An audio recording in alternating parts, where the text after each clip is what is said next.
Hello दोस्तों, स्वागत है आपका अपने YouTube चैनल पर। आज हम पढ़ेंगे कक्षा 10 की साइंस। क्या नाम है पहले चैप्टर का? रासायनिक अभिक्रिया एवं समीकरण।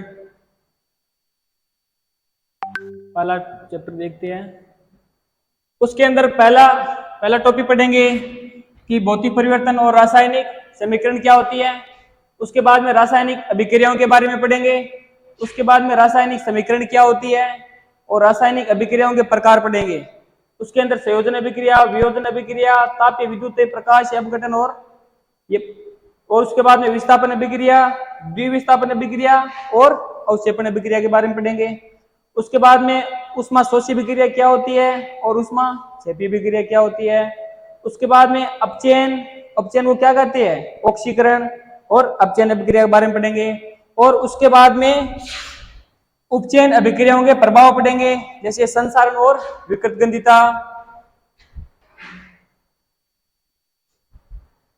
तो पहले चलते हैं। पहले यही देखेंगे हम कि भौतिक परिवर्तन और रासायनिक परिवर्तन क्या होता है, कि भौतिक परिवर्तन और रासायनिक परिवर्तन में क्या परिवर्तन है। तो पहला देखेंगे भौतिक परिवर्तन, कि भौतिक परिवर्तन क्या कहलाता है, कि वह प्रक्रम, क्या प्रक्रम, वह प्रक्रम जिसमें प्रारंभिक पदार्थ पुनः निर्माण किया जा सकता है। इसका मतलब है कि वह प्रक्रम जिसके अंदर हम प्रारंभिक पदार्थ है उसका क्या कर सकते हैं, निर्माण कर सकते हैं। जैसे मैंने यहाँ क्या लिया, एक आइस का टुकड़ा लिया है। इस बर्फ का क्या करेंगे, इस बर्फ का हम क्या बना सकते हैं, पानी बन सकता है इस बर्फ का। और पानी से क्या बन सकता है, पानी से वापस बर्फ बन सकती है कि नहीं बन सकती। और बर्फ से वापस क्या बन सकता है, पानी बन सकता है। और पानी से वापस क्या बना सकते हैं हम, बर्फ है। तो इसके अंदर क्या हुआ, हमें कोई नया पदार्थ मिला क्या, नहीं मिला। तो ये कैसा परिवर्तन हो जाएगा, हमारा एक भौतिक परिवर्तन। और उसके बाद में देखते हैं हम रासायनिक परिवर्तन, कि वह प्रक्रम जिसमें प्रारंभिक पदार्थ का पुनः निर्माण नहीं किया जा सकता, उसे क्या कहते हैं हम, उसे कहते हैं रासायनिक परिवर्तन। इसके अंदर क्या है, जो पदार्थ है उसका पुनः निर्माण नहीं होता है। जैसे देखो यहाँ एक क्या जल रहा है, एक कागज का टुकड़ा जल रहा है, कागज जल रहा है। तो इस ये जो कागज जलेगा तो उसका क्या बनेगा, कागज से क्या बनेगा, राख बनेगी। कागज से ये जो राख बनेगी, ये क्या प्राप्त हुआ, हमें एक नया पदार्थ प्राप्त हुआ है। तो ये कैसा परिवर्तन हो जाएगा हमारा, ये हमारा हो जाएगा एक रासायनिक परिवर्तन। उसी तरह हम इधर देखते हैं, जैसे इधर मोमबत्ती जल रही है, मोमबत्ती जल रही है। तो इधर एक देखो मोमबत्ती जल रही है, तो ये कैसा परिवर्तन हो जाएगा हमारा, ये हो जाएगा हमारा रासायनिक परिवर्तन। कैसा परिवर्तन, रासायनिक परिवर्तन। और मोमबत्ती क्या है, पिघल रही है, मोमबत्ती पिघल रही है, मतलब मोम पिघल रही है। तो मोमबत्ती का पिघलना कैसा परिवर्तन हो जाएगा हमारा, मोमबत्ती का पिघलना हमारा हो जाएगा भौतिक परिवर्तन। कैसा परिवर्तन, भौतिक परिवर्तन। तो ये आपको बच्चों खास तौर पर ध्यान देना है कि मोमबत्ती का जलना होता है वो हमारा होता है रासायनिक परिवर्तन, जबकि मोमबत्ती का पिघलना ये हमारा कैसा परिवर्तन होता है, भौतिक परिवर्तन। क्योंकि मोमबत्ती, ये जो मोम पिघल रही है उससे हम वापस क्या मोमबत्ती बना सकते हैं। आगे चलते हैं। अब देखो भौतिक परिवर्तन और रासायनिक परिवर्तन के मैं कुछ उदाहरण लेके आया हूं, उससे आपका पूरा डाउट क्लियर हो जाएगा। जैसे देखो पहला उदाहरण हमारा बल्ब का जलना। जैसे बल्ब से स्विच आपने चालू किया, बल्ब जल गया, वापस बंद किया, बल्ब अपनी वापस उसी स्थिति में आ गया। तो इसके अंदर कोई नया पदार्थ बना नहीं बना। तो ये कैसा हो जाएगा हमारा एक भौतिक परिवर्तन। कैसा परिवर्तन, भौतिक परिवर्तन, भौतिक परिवर्तन। उसके बाद में कागज का फटना। जैसे कागज है, कागज को फाड़ दिया तो कागज को वापस जोड़ा जा सकता है कि नहीं जा सकता। तो ये हमारा कैसा परिवर्तन हो जाएगा, भौतिक परिवर्तन। उसके बाद में कागज का जलना। तो अभी मैंने पिछली स्लाइड में बताया कि कागज का जलना है, जब कागज जलता है तो उसकी क्या बनती है, राख बनती है, जो हमारा क्या एक नया पदार्थ है। तो ये क्या हो जाएगा, कागज का जलना हमारा एक रासायनिक परिवर्तन। कैसा परिवर्तन, रासायनिक परिवर्तन। उसके बाद में मैंने बताया था मोमबत्ती का जलना और मोमबत्ती का पिघलना। जैसे यहां दिखा है ये मोमबत्ती जल रही है, तो भी बताया मोमबत्ती का जलना कैसा परिवर्तन हमारा एक रासायनिक परिवर्तन, जबकि मोमबत्ती का पिघलना हमारा कैसा परिवर्तन हो जाएगा, भौतिक परिवर्तन। उसके बाद में बर्फ का पिघलना। अभी मैंने दिखाया था कि बर्फ पिघल रही है, पिघल के क्या बनेगा, पानी। पानी से वापस हम पानी को फ्रिज में रख के क्या उसको जमा सकते हैं, तो उसका वापस बर्फ बनाई जा सकती है। तो क्या इसके अंदर नया पदार्थ प्राप्त हुआ हमको? नहीं प्राप्त हुआ। तो बर्फ का पिघलना कैसा परिवर्तन हमारा? एक भौतिक परिवर्तन। उसके बाद में कोयले का जलना, कोयला जलेगा तो इससे कोई में नया पदार्थ प्राप्त होगा, तो ये हमारा कैसा होगा जाएगा? रासायनिक परिवर्तन। उसके बाद में दूध का गर्म होना, तो जैसे हम दूध को गर्म करते हैं, क्या करते हैं? दूध को गर्म, तो गर्म करने के बाद में दूध को हम ठंडा भी कर सकते हैं कि नहीं कर सकते? कर सकते हैं। और दूध जब ठंडा हो जाता है तो वापस क्या है, उसको गर्म भी हम कर सकते हैं। तो ये हमारा दूध का गर्म होना कैसा हो जाएगा? हमारा भौतिक परिवर्तन। उसके बाद में हमारा है कि दूध का दही में परिवर्तन। जैसे एक आपको फोटो दिख रही है, इसमें मान लो क्या है हमारा? एक दूध, इसके अंदर क्या हमारा? दही। क्या है? दही। तो जब दूध से क्या बनाते हैं हम? दही बनाते हैं। तो जैसे ही दूध से दही बनाएंगे तो वापस क्या दही से हम वापस दूध में परिवर्तन कर सकते हैं क्या? नहीं कर सकते। तो ये हमारे क्या प्राप्त हुआ? एक नया पदार्थ बनाना, दही। तो ये क्या प्राप्त, क्या हो जाएगा हमारा? दूध का दही बनना हमारा क्या हो जाएगा? एक रासायनिक परिवर्तन। कैसा हो जाएगा? रासायनिक परिवर्तन। उसके बाद में है सेव का काटना। जैसे एक आपको सेव दिख रहा है, ये बिफोर मतलब पहले सेव था, उसको काटा, एकदम व्हाइट व्हाइट दिख रहा है, बढ़िया कलर का। उसके बाद में कुछ में मतलब आफ्टर कुछ में बाद में क्या है, इस सेव का क्या हो जाता है? इसमें रंग का क्या हो जाता है? रंग परिवर्तन हो जाता है। क्या हो जाता है? रंग में परिवर्तन हो जाता है। तो रंग में परिवर्तन होता है, ये हमारा कैसा परिवर्तन हो जाएगा? एक रासायनिक परिवर्तन। कैसा परिवर्तन? रासायनिक परिवर्तन। और लोहे पर जंग लगना कैसा परिवर्तन है? एक रासायनिक परिवर्तन। तो उम्मीद करता हूं कि आपको भौतिक परिवर्तन और रासायनिक परिवर्तन में कोई डाउट नहीं रहा होगा। आगे चलती है रासायनिक अभिक्रिया। अब देखते हैं कि रासायनिक अभिक्रिया क्या होती है। कि रासायनिक अभिक्रिया वह रासायनिक अभिक्रिया जिसमें एक या एक से अधिक पदार्थ मिलकर, क्या बताया? एक या एक से अधिक पदार्थ मिलकर क्या करते हैं? या तो एक पदार्थ या एक से अधिक नए पदार्थ का क्या करते हैं? निर्माण करते हैं। उसे क्या कहते हैं बेटा? रासायनिक अभिक्रिया। जैसे मान लो मैंने एक पदार्थ लिया CaCO3, ये क्या हमारा? एक पदार्थ है। ये क्या करेगा? इसको जब गर्म करेंगे क्या? अभिक्रिया करेगा। तो इसके अंदर क्या प्राप्त होगा? कैल्शियम ऑक्साइड प्लस क्या प्राप्त होगा? Carbon dioxide. तो ये क्या बताया इसमें? या एक पदार्थ ले लो या एक से अधिक पदार्थ, या आपको एक से अधिक पदार्थ दिए हुए हैं, तो उनसे क्या प्राप्त होता है? या तो मान लो एक पदार्थ मिलेगा या एक से नए पदार्थ का निर्माण होगा। तो ये हमारा कैसा क्या हो जाएगा? रासायनिक अभिक्रिया। उसके बाद में यह अभिकारक, अभिकारक और उत्पाद। कि अभिकारक और उत्पाद किसे कहते हैं? चलो अभी समझते हैं कि जो पदार्थ रासायनिक अभिक्रिया में क्या लेते हैं? भाग लेकर नए पदार्थ बनाते हैं। कि रासायनिक अभिक्रिया में भाग लेकर नया पदार्थ बनाएंगे, वो क्या कहलाते हैं? हमारे अभिकारक। और उत्पाद भी देख लेते हैं कि रासायनिक अभिक्रिया के फलस्वरूप बने नए पदार्थ को क्या कहते हैं? उत्पाद कहते हैं। तो चलो समझते हैं कि अभिकारक और उत्पाद क्या होते हैं। तो बेटा जैसे आपको दिख रहा है ये Mg+O2, ये क्या हमारा? अभिकारक है। क्या है? अभिकारक। और जो तीर के जो इस साइड दिख रहा है आपको सामने, ये हमारा क्या हो जाएगा? उत्पाद। अब देखो ये अभिकारक है, ये दोनों अभिक्रिया करेंगे तो हमें क्या प्राप्त होगा? एक नया पदार्थ प्राप्त होगा। ये हमारा क्या हो जाएगा? उत्पाद। उत्पाद हम लिखते हैं हमेशा right hand side, right hand side. R को राइट हैंड साइड, मतलब दाएं तरफ जो हमारा उत्पाद लिखेंगे वो क्या होगा? हमारा उत्पाद होगा। दाएं साइड जो भी आपको लिखना है वो हमारा उत्पाद होगा। और जो बाईं तरफ हम जो लिखते हैं ये हमारा क्या होगा? ये हमारा होता है अभिकारक। क्या होता है? अभिकारक।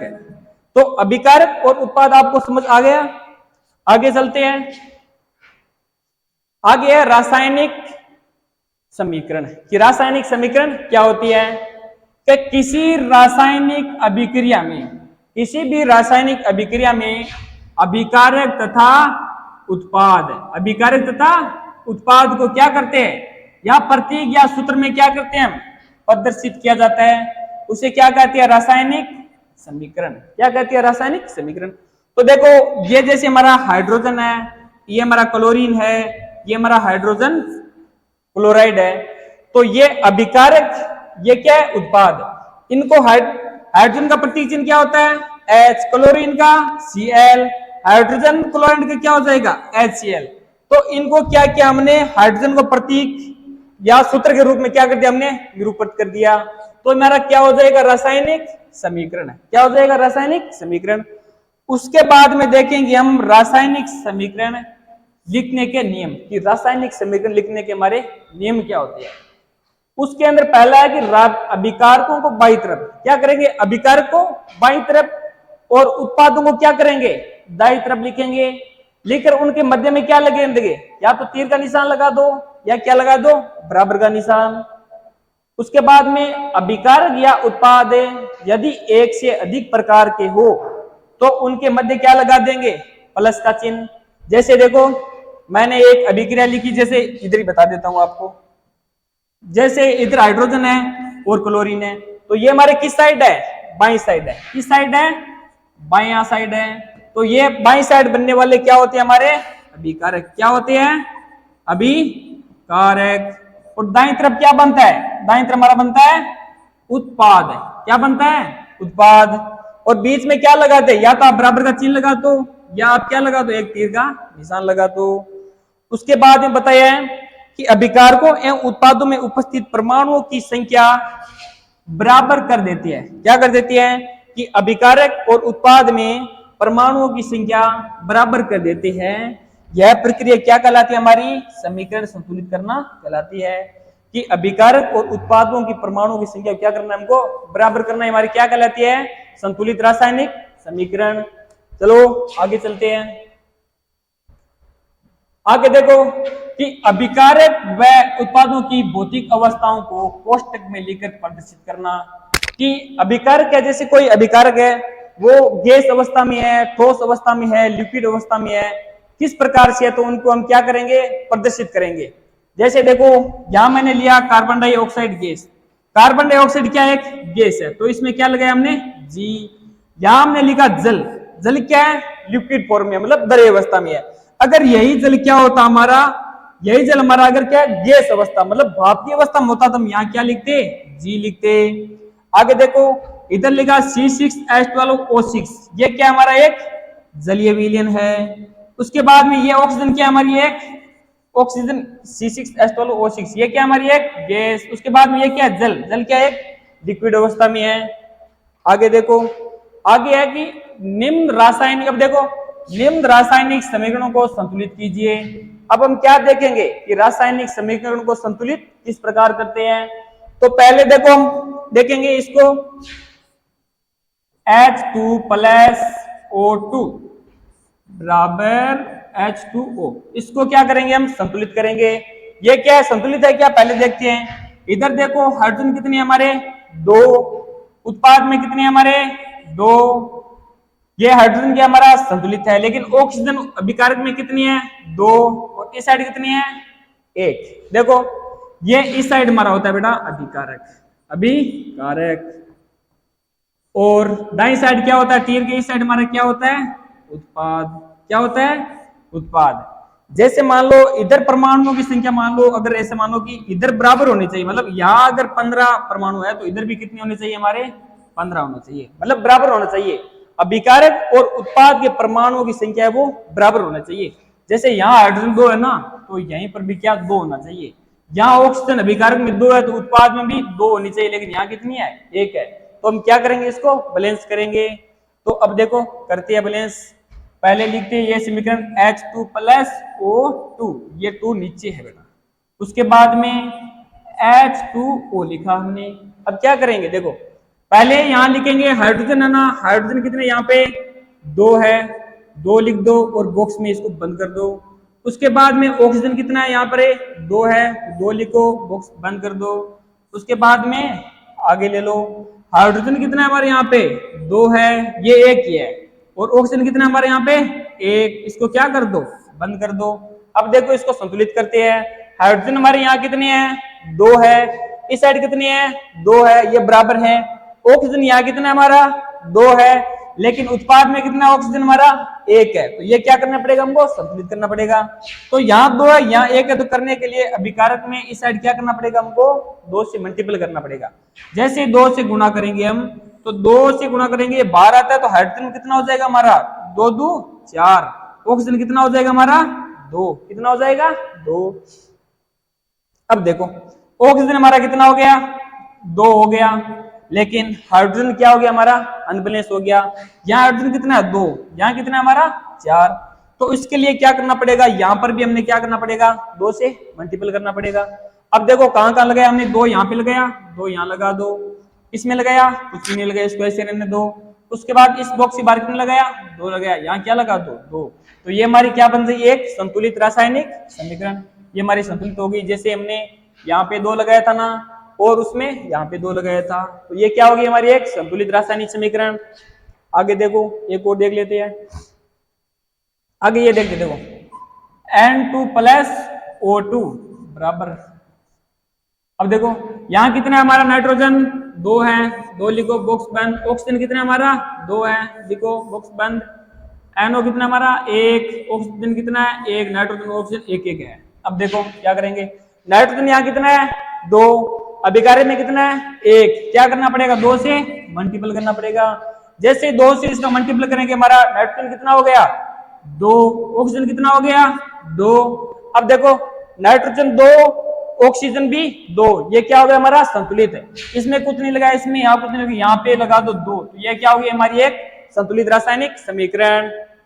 उसके बाद में ये देख लेते हैं C प्लस O2 बराबर CO। देखो कार्बन कितना हमारे यहाँ पे 1, बॉक्स बंद कर दो। ऑक्सीजन कितना हमारे यहाँ पे 2, बॉक्स बंद कर दो। कार्बन कितना है 1, ऑक्सीजन कितना है 1, बॉक्स बंद। अब देखो कार्बन कितना है यहाँ पे 1, अभिकारक में कितना है 1, उत्पाद में कितना है 1, ऑक्सीजन में कितना हमारा अभिकारक में, इसमें ऑक्सीजन कितना है हमारे यहाँ पे 2, और उत्पाद में कितना है 1, तो क्या करना पड़ेगा बैलेंस।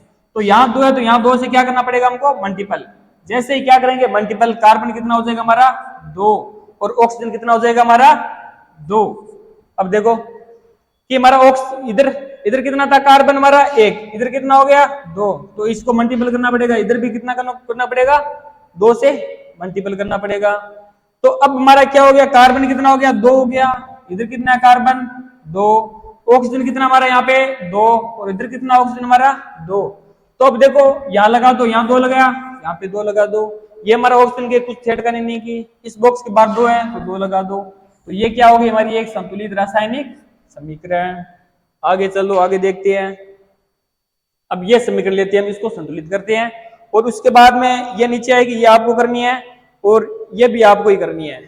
देखो इनसे आपको उम्मीद करता हूँ आपको समझ आ गया होगा, और संतुलित रासायनिक समीकरण में एक अलग वीडियो और लेके आऊंगा, उसमें आपको पूरा समझा दूंगा। अब देखो यहाँ कितना है हमारा हाइड्रोजन कितना है हमारे यहाँ पे 1 लिख लो, और उसके बाद में नाइट्रोजन कितना हमारे यहाँ पे 1, ऑक्सीजन कितना हमारे यहाँ पे 3, बॉक्स बंद कर दो।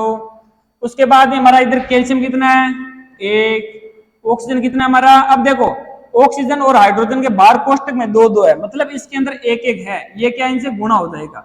तो हाइड्रोजन से कितना हो जाएगा यहाँ पे, ऑक्सीजन कितना 2, हाइड्रोजन कितना हो जाएगा हमारे यहाँ पे 2, कोष्टक बंद कर दो। उसके बाद में इधर देखो ये हमारा हो गया अभिकारक। अब देखो उत्पाद में कितना है कैल्शियम हमारा 1, नाइट्रोजन कितना हमारा यहाँ पे, अब देखो यहाँ 1 है, ये ऑक्सीजन के नीचे में है 3, तो ये 1 इस 2 से गुणा करेंगे तो हमारा नाइट्रोजन कितना हो जाएगा 2, ऑक्सीजन कितना हो जाएगा हमारे, ये 3 इस 2 से गुणा हो जाएगा तो ऑक्सीजन कितना हो गया हमारे यहाँ पे 6, कोष्टक बंद कर दो। उसके बाद में हाइड्रोजन कितने हमारे यहाँ पे 2, ऑक्सीजन कितने हमारे यहाँ पे 1, बॉक्स बंद कर दो। उसके बाद में देखो हमारा यहाँ हाइड्रोजन कितना है 1, यहाँ कितना है 2, तो क्या करेंगे इस साइड क्या करना पड़ेगा हमको 2 से मल्टीपल करना पड़ेगा। जैसे 2 से गुणा करेंगे तो ये बॉक्स के अंदर जितने भी है उनसे गुणा करना पड़ेगा। हाइड्रोजन कितना हो जाएगा 2, नाइट्रोजन यहाँ 1 है, ये 2 1 से गुणा हो जाएगा तो नाइट्रोजन कितना हो जाएगा 2, ये 2 क्या होगा ऑक्सीजन से गुणा हो जाएगा। इधर ऑक्सीजन कितना है 3 को 2 से मल्टीप्लाई करेंगे कितना हो जाएगा हमारा 6। अब हमारा क्या है नाइट्रोजन यहाँ 2 है, हाइड्रोजन 2 है, नाइट्रोजन 2 है और ऑक्सीजन कितना हमारे यहाँ पे 6। अब देखो यहाँ हाइड्रोजन कितना हमारा 2, उत्पाद में कितना है 2। इसका मतलब ये क्या हुआ हमारा, सॉरी, हाइड्रोजन कितना यहाँ पे 2 और यहाँ कितना है 2, ये हमारा हुआ संतुलित। नाइट्रोजन कितना यहाँ पे 2, इस साइड कितना है 2, ये क्या हुआ हमारा संतुलित है ये भी। ऑक्सीजन कितना हमारे यहाँ पे 6 और यहाँ कितना है 6, ये भी क्या हमारा संतुलित है। अब देखो यहाँ कितना है, देखो कैल्शियम हमारा 1 और इधर कितना है 1, ये भी क्या हमारा संतुलित। अब देखो ऑक्सीजन कितना हमारे यहाँ पे 2, लेकिन यहाँ कितना हमारा 1, इधर क्या करना पड़ेगा हमको 2 से मल्टीपल करना पड़ेगा। जैसे 2 से मल्टीपल करेंगे तो हाइड्रोजन कितना हो जाएगा हमारा 4, ऑक्सीजन कितना हो जाएगा हमारा 2। अब देखो यहाँ ऑक्सीजन 2 है तो यहाँ कितना हो जाएगा 2। अब देखो यहाँ हाइड्रोजन कितना हमारा 2, लेकिन यहाँ कितना हमारा 4। अब देखो 2 हाइड्रोजन देखो ये रही, कहाँ रहे ये, और 2 हाइड्रोजन है अभिकारक में ये रही, तो यहाँ हाइड्रोजन कितने हो रहे हैं हमारे अभिकारक में 4, और इधर देखो इधर उत्पाद में कितने हैं 4, तो ये हाइड्रोजन क्या हमारा संतुलित है। वैसे ही अब देखो कहाँ का हमने चेंज किया, यहाँ हमने 2 लगाया तो यहाँ क्या लगा दो 2, इसके अंदर कुछ छेड़खानी नहीं की, इसमें भी कुछ नहीं लगाना, इसके अंदर इधर क्या लगाना है 2, तो ये क्या होगी हमारी एक रासायनिक समीकरण संतुलित हो गई। तो रासायनिक समीकरण संतुलित करना आपको उम्मीद है कि आ गया होगा। अब ये चलो एक ये और समझा देता हूं आपको। देखो यहाँ आयरन कितना हमारा 1 ले लो, बॉक्स बंद कर दो, आगे प्लस चिन्ह आ गया। अब देखो यहाँ हाइड्रोजन कितना है 2 ले लो, ऑक्सीजन कितना है हमारे यहाँ पे 1 लिख दो, कोष्टक बंद है। यहाँ आयरन कितने हैं, अब उत्पाद में देखो आयरन कितने हैं यहाँ पे 3 लिख लो, ऑक्सीजन कितना हमारे यहाँ पे 4 लिख लो, और क्या करेंगे बॉक्स बंद कर दो।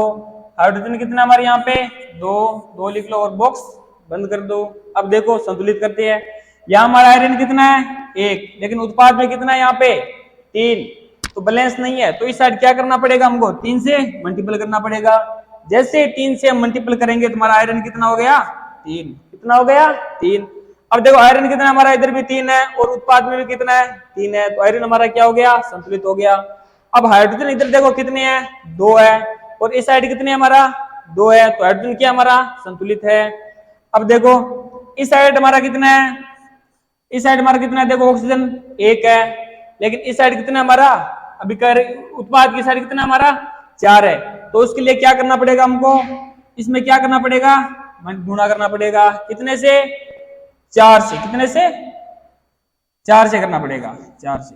तो जैसे ही 4 से करेंगे तो हमारा हाइड्रोजन कितना हो जाएगा 8 हो जाएगा, ऑक्सीजन कितनी हो जाएगी हमारी 4 हो जाएगी। अब देखो आयरन 3 है, उसके बाद ऑक्सीजन 4 है। अब हमारा इधर कितना हो गया हाइड्रोजन कितना है यहाँ पे अभिकारक में कितने हैं 8, लेकिन इस साइड कितने हाइड्रोजन 2 है उत्पाद में, तो इसको बराबर करने के लिए यहाँ क्या करना पड़ेगा हमको 4 से मल्टीपल करना पड़ेगा। तो ये कितना हो गया अब हमारा हाइड्रोजन कितना हो गया 8। अब देखो आयरन यहाँ कितने हैं 3 है, इस साइड कितना है 3 है, अब ये आयरन क्या है संतुलित है। यहाँ हाइड्रोजन कितना है हमारा 8, इस साइड कितना है 8 संतुलित। ऑक्सीजन कितना है यहाँ पे 4, इस साइड कितना है 4। तो अब देखो कहाँ का चेंज किया, यहाँ लगा दो 3 और इसके अंदर यहाँ लगा दो 4 और इसके अंदर हमने कुछ नहीं किया, यहाँ कितने लगाओगे 4। तो ये क्या हो गया हमारा एक रासायनिक समीकरण संतुलित हो गया। अब देखो आगे चलते हैं, आगे नहीं आज के लिए इतना ही पढ़ेंगे। लाइक करें, कमेंट करें और शेयर करें, बाकी चैप्टर है वो कल पढ़ेंगे। धन्यवाद।